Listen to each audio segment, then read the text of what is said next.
À Greenpeace, on travaille dur pour protéger la planète.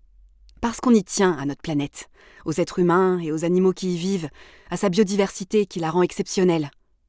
Mais on fait tellement de choses différentes que parfois c'est un peu difficile de les expliquer simplement. Essayons. L'urgence, c'est le changement climatique et la perte de biodiversité. Le défi est énorme, et on a beau être Greenpeace, on ne peut pas tout faire. Donc, pour répondre à cette urgence, on a d'abord identifié 4 urgences très urgentes. Tout d'abord, protéger les océans et les forêts. Ces écosystèmes abritent une biodiversité exceptionnelle et sont des éponges à carbone qui aident à réguler le climat. S'ils disparaissent, on est mal. Face à ça, on a 2 activités humaines parmi les plus néfastes pour le climat. La consommation d'énergie, comment on s'éclaire, on se chauffe, on se déplace, et la consommation de nourriture, quel choix on fait pour manger. Notre objectif, c'est de changer en profondeur ces 2 domaines pour diminuer leur impact.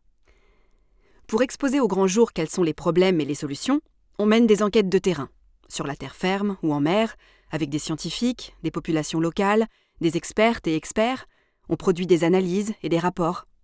Et pour obtenir des résultats, on a 2 leviers, l'individuel et le collectif.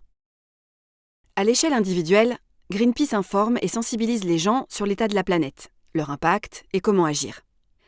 Ça permet aux gens de changer leur comportement et leurs habitudes de consommation dans la mesure de leurs possibilités. Si les actions individuelles sont nécessaires, elles sont loin d'être suffisantes. On a surtout besoin que les choses changent à l'échelle économique et politique. Pour ça, agir individuellement ne suffit pas. Il faut se mobiliser collectivement et mettre la pression sur les entreprises et les responsables politiques. Pour les confronter et dénoncer leurs mauvaises décisions ou leur immobilisme, on organise des manifestations et des actions, on dépose des recours en justice. Et pour que ça fonctionne, on a besoin d'être le plus grand nombre possible à nous mobiliser. Car plus on sera d'adhérentes et d'adhérents, plus ça fera de voix pour que Greenpeace puisse peser, être écouté et obtenir des changements concrets. Pour la planète, pour nous, pour les autres, pour l'avenir, mobilisons-nous dès maintenant.